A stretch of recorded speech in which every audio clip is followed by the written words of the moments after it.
आज चमोली दौरे पर सीएम धामी गोपेश्वर से पुलिस मैदान तक करेंगे रोड शो। लाभार्थी सम्मान समारोह में करेंगे शिरकत।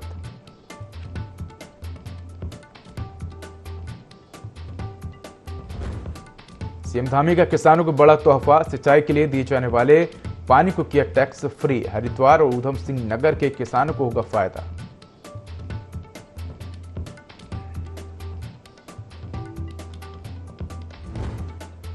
आज बीजेपी की दूसरी लिस्ट हो सकती है जारी। लिस्ट में पौड़ी और हरिद्वार सीट पर कैंडिडेट हो सकते हैं डिक्लेयर। 3 सीटों पर बीजेपी घोषित कर चुकी है प्रत्याशी।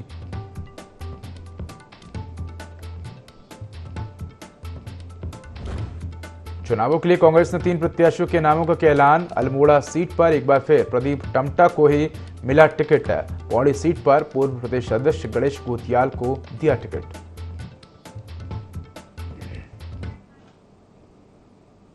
नमस्कार, मैं उदय देवभूमि लाइव में आपका स्वागत है। बुलेटिन की शुरुआत करेंगे तमाम बड़ी खबरों के साथ। बड़ी खबर देहरादून से है, जहां आज बीजेपी की दूसरी लिस्ट जारी हो सकती है। आपको बता दें कि टिहरी, अल्मोड़ा, नैनीताल सीट पर प्रत्याशी बीजेपी घोषित कर चुके हैं। हरिद्वार और पौड़ी सीट पर बीजेपी का सस्पेंस बरकरार है। तो दूसरी लिस्ट में पौड़ी और हरिद्वार सीट पर कैंडिडेट डिक्लेयर हो सकते हैं। तो ये बड़ी खबर आपको देहरादून से बता रहे हैं, जहां आज बीजेपी की दूसरी लिस्ट जारी हो सकती है। आपको बता दें कि टिहरी, अल्मोड़ा, नैनीताल सीट पर बीजेपी ने प्रत्याशी घोषित कर दिए हैं। तो बचे हुए 2 सीटों पर आज बीजेपी प्रत्याशियों का ऐलान कर सकती है। तो हरिद्वार और पौड़ी सीट पर बीजेपी प्रत्याशी घोषित कर सकती है। आपको बता दें कि दूसरी लिस्ट में पौड़ी और हरिद्वार सीट पर कैंडिडेट डिक्लेयर कर सकती है। तो 3 सीटें टिहरी, अल्मोड़ा, नैनीताल सीट पर बीजेपी अपने प्रत्याशी घोषित कर चुकी है। बची हुई 2 सीटें हरिद्वार और पौड़ी पर आज प्रत्याशी घोषित हो सकते हैं। तो बड़ी खबर आपको बता रहे हैं देहरादून से, जहां आज बीजेपी की दूसरी लिस्ट जारी हो सकती है। तो 3 सीटों पर बीजेपी ने लोकसभा प्रत्याशियों का ऐलान कर दिया है। 2 सीटों पर आज प्रत्याशी घोषित हो सकते हैं। तो टिहरी, अल्मोड़ा, नैनीताल सीट पर प्रत्याशी बीजेपी घोषित कर चुकी है। अब हरिद्वार और पौड़ी सीट पर आज बीजेपी प्रत्याशियों का ऐलान कर सकती है। तो इसी खबर पर अधिक जानकारी के लिए हमारे साथ देहरादून से सहयोगी विनय सूद जुड़ चुके हैं। विनय, अगर बात करें तो बीजेपी ने अपनी पहली सूची में 3 सीटों पर प्रत्याशियों का ऐलान किया था और कहा जा रहा है कि जो आज दूसरी सूची आ सकती है उसमें 2 सीटों पर भी प्रत्याशियों का ऐलान आज किया जा सकता है। क्या अधिक जानकारी, कौन वो 2 प्रत्याशी हो सकते हैं? जी बिल्कुल उदय, देखिए आपको बता दें कि भाजपा ने 3 प्रत्याशियों के नाम की जो घोषणा है वो पहले ही कर दी थी। तो वहीं अब अगर बात की जाए 2 प्रत्याशियों की, क्योंकि उत्तराखंड में 5 लोकसभा सीट है जिन पर जो है प्रत्याशियों का चयन होना है, जिनमें से 3 पर अभी हो चुका है प्रत्याशियों का चयन, और 2 सीटें जो है हरिद्वार और पौड़ी की अगर बात करें तो उन पर जो है अभी लिस्ट जारी होना बाकी रह गई है। तो ऐसे में देखा जा सकता है कि दोनों ही सीटों पर पूर्व मुख्यमंत्री जो है वो अभी फिलहाल दोनों ही सीटों पर हैं। और बात की जाए जिस तरीके से पौड़ी की, तो पौड़ी में तीरथ सिंह रावत जो कि पूर्व मुख्यमंत्री उत्तराखंड से रहे हैं, वो लोकसभा सांसद हैं। तो वहीं हरिद्वार सीट पर भी जो है रमेश पोखरियाल निशंक, वो भी पूर्व मुख्यमंत्री रहे हैं। तो वो भी जो है बड़े चेहरा जो है इस दौरान देखा जा रहा है। तो ऐसे में देखा जा सकता है कि दोनों को ही यहाँ पर बड़ी जिम्मेदारी इस समय मिली हुई है लोकसभा सांसद के चलते। तो ऐसे में अब जो महत्वपूर्ण जो फैसला यहाँ पर आना है, तो अब आला कमान, बीजेपी आला कमान जो है इस पर फैसला लेगी कि किस तरीके से जो है कौन मजबूत कैंडिडेट है जो इन दोनों ही सीटों पर प्रत्याशियों के तौर पर उसको घोषित किया जा सके। जी बिल्कुल विनय, अगर बात करें लोकसभा चुनाव को लेकर, तो पिछले लोकसभा चुनाव को लेकर और इस बार जो लोकसभा चुनाव हो रहे हैं, कितनी तैयार कांग्रेस नजर आ रही है और बीजेपी की किस तरह से तैयारी है?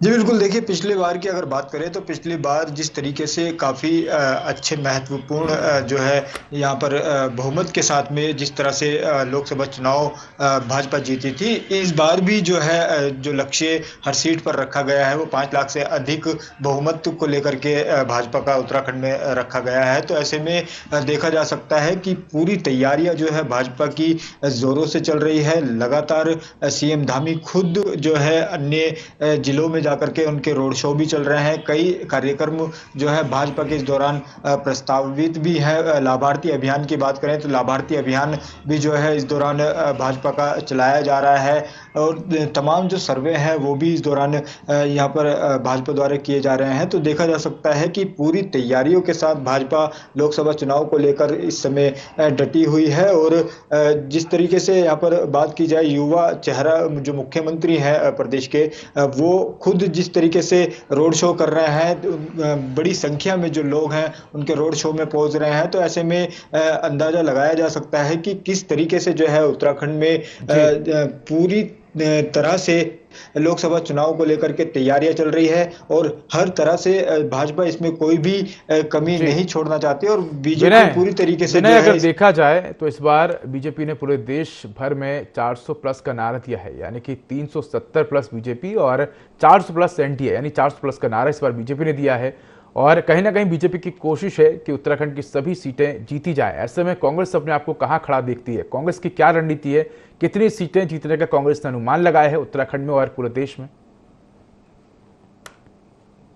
जी बिल्कुल, देखिए जिस तरीके से भाजपा ने 400 पार का जो नारा इस दौरान लगाया है, तो ऐसे में देखा जा सकता है विपक्ष की अगर बात करें तो जो विपक्ष है, विपक्ष ने भी जो है अपने 3 कैंडिडेट की घोषणा जो है बीते दिन कर दी है और ऐसे में जो यहाँ पर जो 2 प्रत्याशी हैं कांग्रेस के भी, उनको भी जो है जल्द ही उनके भी नाम जो है वो जारी करेगी। तो देखा जा सकता है कि जो लोकसभा चुनाव है, लोकसभा चुनाव को लेकर के भाजपा की तैयारियां पूरी तरीके से मुस्तैदी के साथ चल रही है और वहीं विपक्ष की अगर बात करें तो विपक्ष ने भी जो है अपने यहाँ पर प्रत्याशियों के नाम जारी कर दिए हैं और वो भी जो है इस रणनीति के तहत अब जो है अपनी तैयारियां कर रही है जी कि किस तरीके से लोकसभा चुनाव में जो है जनता के बीच में जाए, कि इस तरीके का जो फीडबैक है, फीडबैक लेने का जो कार्य है जी वो विनय कांग्रेस भी अब विनय इस दौरान अगर कर रहा है। देखा जाए, विनय अगर देखा जाए तो बीजेपी जो है कहीं ना कहीं विकास के मुद्दे को लेकर जनता के बीच पहुंच रही है लोकसभा चुनाव में। लोकसभा चुनाव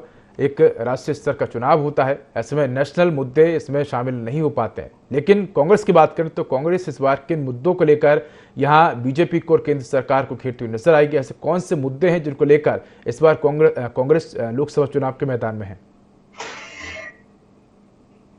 जी बिल्कुल उदय, देखिए आपको बता दें कि कांग्रेस की अगर बात करें तो कांग्रेस जो है यहाँ पर जिस तरीके से बेरोजगारी को लेकर के लगातार उत्तराखंड सरकार को घेरती हुई नजर आई है, इसी के साथ साथ कानून व्यवस्थाओं को लेकर के जिस तरीके से यहाँ पर कांग्रेस ने घेरने का काम किया है उत्तराखंड सरकार को, तो इन सभी चीजों को जो है ध्यान में रखते हुए और आगे की रणनीति को तय करते हुए जनता के बीच में जी जाने बिल्कुल विनय, कह सकते हैं कि इस बार का जो लोकसभा चुनाव है वो पिछले बार के लोकसभा चुनाव से भी दिलचस्प रहने वाला है। अब देखने वाली बात होगी कि कांग्रेस किन मुद्दों को लेकर इस बार लोकसभा चुनाव में उतरती है। विनय धन्यवाद आपको इस अधिक जानकारी के लिए। मुख्यमंत्री पुष्कर सिंह धामी बाजपुर के दौरे पर रहे, जहां उन्होंने रोड शो किया जिसमें लोगों का सैलाब उमड़ पड़ा। सीएम धामी ने स्वागत के लिए खड़े लोगों पर फूलों की वर्षा की। इसके बाद सीएम ने लाभार्थी सम्मेलन में शिरकत की। तो आपको बता दें कि सीएम पुष्कर सिंह धामी बाजपुर के दौरे पर रहे, जहां सीएम ने रोड शो किया। इस दौरान रोड शो के दौरान जनता का सैलाब उमड़ पड़ा और सीएम पुष्कर सिंह धामी ने जनता का अभिवादन किया। इसके बाद सीएम धामी ने आपको बता दें कि लाभार्थी सम्मेलन में भी शिरकत की।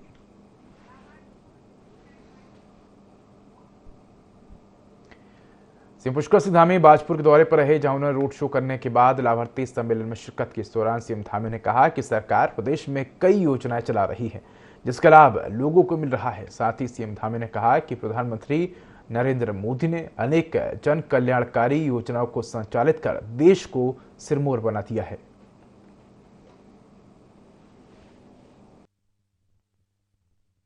के नेतृत्व में आपने देखा कोरोना महामारी के समय में 80 करोड़ लोगों को जो राशन देने का काम शुरू हुआ था, वो अनवरत रूप से जारी है।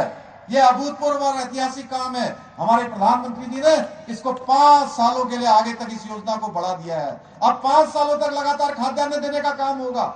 हर एक गरीब को उसके घर का चूल्हा जलता रहे, उसकी चिंता करने का काम हुआ है। मोदी की सरकार के द्वारा गरीबों के क्षेत्र में, ग्रामीण क्षेत्र में 12 करोड़ हमारी माताओं बहनों के लिए इज्जत घर बनाए गए। पहले इज्जत घर जब नहीं होते थे, किस प्रकार की परेशानी उनको होती थी, हम लोगों ने उसको भली भांति देखा है। भाइयों बहनों, मोदी जी के नेतृत्व में भारत आज विज्ञान का क्षेत्र हो, टेक्नोलॉजी का क्षेत्र हो, आज विश्व गुरु के रूप में उभर कर सामने आ रहा है। हम सब ने इसका उदाहरण देखा। चंद्रयान किस प्रकार से लंबी प्रतीक्षा के बाद चंद्रमा पे जाकर वो पूरी तरह से स्थापित हो गया। कोविड में वैक्सीन हो या विज्ञान और टेक्नोलॉजी के क्षेत्र में हो, हम जिस क्षेत्र की बात करें, अभूतपूर्व रूप से उसमें काम हुआ है। आज भारत विश्व की 5वीं अर्थव्यवस्था बन गया है और आने वाले समय में जब आप सब लोग अपने भारी बहुमत से इस क्षेत्र से माननीय अजय भट्ट जी को यहां से 2019 के मुकाबले दुगने वोटों से जिताकर भेजेंगे तो आप भारत जो है तीसरी टर्म में प्रधानमंत्री मोदी जी के विश्व की तीसरी सबसे बड़ी आर्थिक शक्ति बन जाएगा, तीसरी अर्थव्यवस्था बन जाएगा। 2014 से पहले का वो समय हमें याद करना चाहिए जब भ्रष्टाचार ही भारत की पहचान बनती जा रही थी। हर तरफ, हर विभाग में भ्रष्टाचार का बोलबाला होता था। आए दिन नए नए घोटालों की बात होती थी। कभी 2G स्पेक्ट्रम का घोटाला, कभी 3G स्पेक्ट्रम का घोटाला, कभी कॉमनवेल्थ का घोटाला, कभी कोयला घोटाला। अगर हम घोटालों की उस समय की बात गिनाते रहे तो गिनाते गिनाते ये थोड़े से 10-15 मिनट तो बहुत ही कम पड़ जाएंगे। अगर घंटों का समय भी होगा वह भी कम पड़ जाएगा। देश की जनता गरीब होती जा रही थी। विकास का सारा पैसा भ्रष्टाचारियों के नेताओं के हत्थे चढ़ जाता था। विकास की रफ्तार इतनी धीमी थी कि भारत हर क्षेत्र में पिछड़ता जा रहा था। और विश्व के अंदर जो भारत की पहचान है, वो भारत की पहचान एक दप्पू भारत के रूप में, पिछलग्गू भारत के रूप में, ऐसा भारत जो विश्व के मंचों पर अपनी बात भी नहीं कह सकता था, अपने हितों की बात भी नहीं कह सकता था, ऐसे भारत के रूप में हमारी पहचान हो गई थी। भाइयों बहनों, आज हमें याद करना चाहिए। मैं पिछले दिनों दुबई गया था, मैं लंदन गया था। मैंने देखा पूरी दुनिया के अंदर, दुनिया के दूसरे देशों के अंदर भी आज भारत की प्रतिष्ठा दिनों दिन बढ़ती जा रही है। भारत के प्रति दुनिया के लोगों का विश्वास बढ़ता जा। भाजपा ने लोकसभा चुनाव अभियान को आगे बढ़ाते हुए आपका सुझाव हमारा संकल्प अभियान की शुरुआत की है। इस अभियान में LED वाहनों, पत्र पेटिकाओं, जनसंपर्क, नमो ऐप एवं मिस कॉल के माध्यम से मिलने वाले सुझावों के आधार पर चुनाव संकल्प पत्र तैयार होगा। बता दें कि भाजपा का यह अभियान पूरे प्रदेश भर में लोकसभा चुनावों तक चलेगा। इसमें आने वाले सुझावों को पार्टी चुनाव संकल्प पत्र में शामिल करेगी। राज्यसभा सांसद नरेश बंसल ने कहा कि लोकसभा चुनाव को लेकर भाजपा द्वारा तैयार किए जा रहे संकल्प पत्र में आम जनता की सहभागिता जरूरी है, जिसको लेकर प्रदेश भर में अभियान के तहत आम जनता से सुझाव लेने का काम किया जा रहा है। साथ ही केंद्र और राज्य सरकार द्वारा चलाई जा रही योजनाओं को आम जनता तक पहुंचाने का काम भी किया जा रहा है।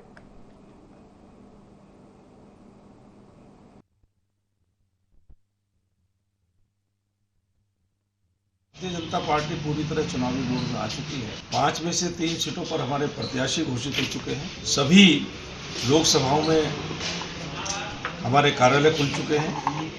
उससे नीचे विधानसभा स्तर पर कार्यालय खुलने की प्रक्रिया चल रही है। मैं समझता हूँ 1-2 दिन के अंदर सभी विधानसभाओं में हमारे चुनाव कार्यालय खुल जाएंगे। जगह जगह पर हमारी मोदी की गारंटी विकसित भारत संकल्प पत्र जो भारतीय जनता पार्टी लाने वाली है चुनाव के लिए, उसके लिए जनता के प्रत्येक वर्ग से सुझाव लिए जा रहे हैं। जगह जगह बैठकें करके सभी वर्गों में बड़ा उत्साह है अपने सुझाव देने के लिए। पहली बार ऐसा होगा कि जब करोड़ों लोगों के सुझाव लेकर के उसके आधार पर लोगों के मन का संकल्प पत्र बनेगा, जो आगामी 5 वर्षों का भारतीय जनता पार्टी का रोडमैप होगा। और उसके लिए भारतीय जनता पार्टी अपनी नीतियां लेकर के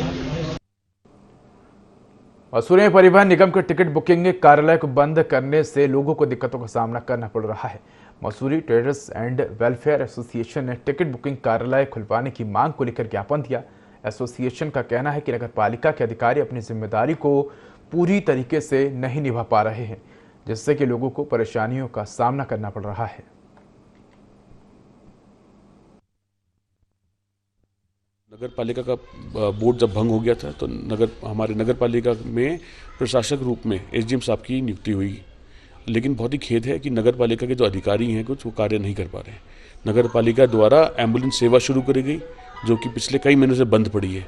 ये नई एम्बुलेंस थी, लेकिन किसी कारणवश इस एम्बुलेंस को खड़ा कर दिया गया, इसको शुरू नहीं किया जा रहा है।